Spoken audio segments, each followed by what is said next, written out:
Gambling is a major issue in our society nowadays, with almost 1 in 4 adults now participating in online gambling. See, to see where these figures come from, I wanted to dive deeper into loot boxes and see how they can affect children and how they want to gamble later on in life. Now you might be thinking, what is a loot box? Well, in professional terms, it is... The way I like to define it is like a virtual lucky dip. So you pay for something and you don't know what you're going to get.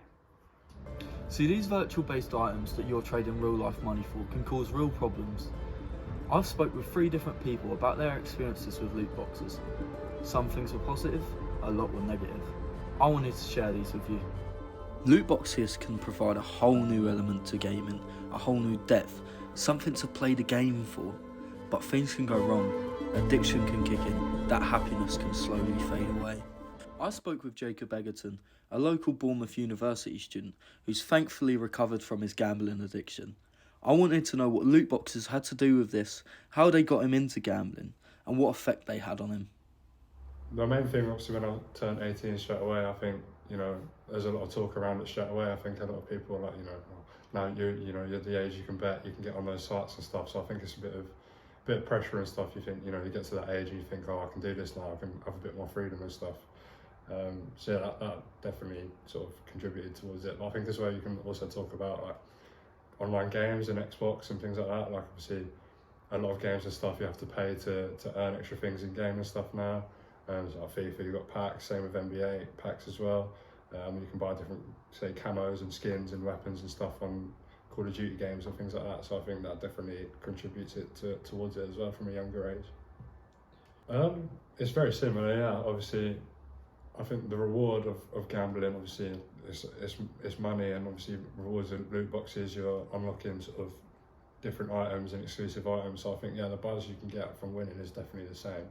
And I think also the negative side of it as well, obviously, you pay money to open a loot box, you don't get anything you want. Obviously, it's quite sort of upsetting and stuff. And the same with gambling, obviously, if you lose a lot of money, then, it puts you in a bit of a hole, really. Anymore, I try to stay away from things like that as well. So I think, getting into, opening loot boxes and stuff, I think can definitely sort of persuade yourself to start gambling again. So yeah, I try to stay away from that. Not to. I think, the best thing to do is stay away from it. I know it's hard as well, especially when all your friends and stuff are opening loot boxes and stuff and games, and have things that you sort of want on their games. At FIFA, they might have a certain player or something that you want. Obviously, I think, yeah, the temptation's definitely there, but if you can, then I would say, stay away from it. I think the main thing for me was just speaking to friends and stuff, really. I think, speaking to people rather than keeping it in was able to help me a lot. Obviously, I got my sport as well. I play basketball. Obviously, training and stuff, being around people in a competitive environment, obviously helped me as well. Obviously, playing basketball and playing sports, it sort of takes your mind off of things as well, so you don't really tend to think about gambling and stuff that much. Obviously, the more time you spend not really doing anything, the more sort of freedom you have to sort of do what you want and spend it, because gambling sites are so easy to access as well. So I think, yeah, obviously having the free time and stuff definitely contributes. But yeah, speaking to people, playing sports, just keeping yourself active, really.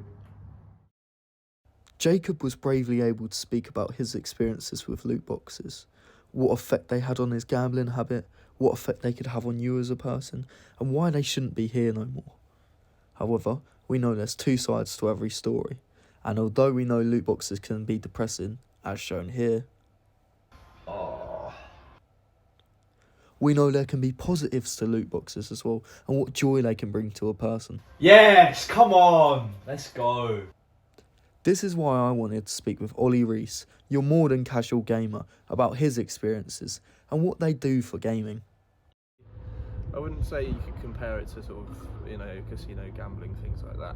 I think it's important for, especially free-to-play games, as a way for developers to make money and for people to sort of personalise their accounts, and it can act as a way for people who don't want to grind out games to sort of access those higher performing things. It does cause sort of kids to sort of idealise that sort of pack opening feeling, and they do want to experience it, but at the same time I think for the kids who can't afford it, or who know better, the YouTubers doing it can sort of give them that sort of fix, and they don't have to spend the money and sort of get that gambling aspect of it. They can sort of just watch someone else do it.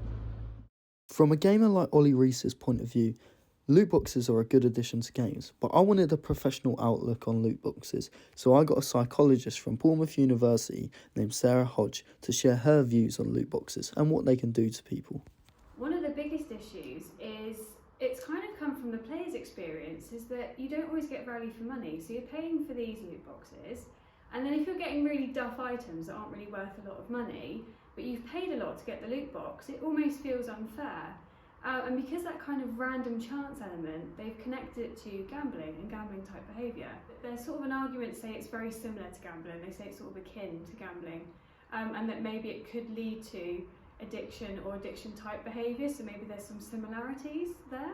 Because it's a new feature, we're not always aware of the impacts of what that might be.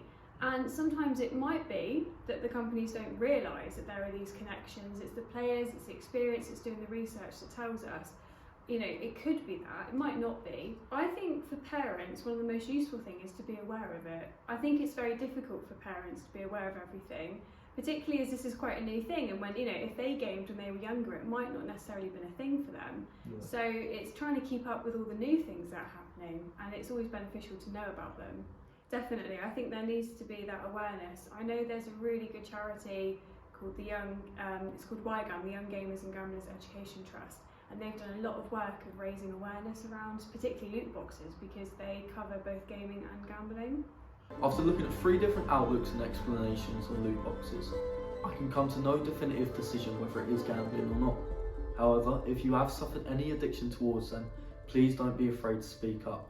And remember, game and gamble responsibly.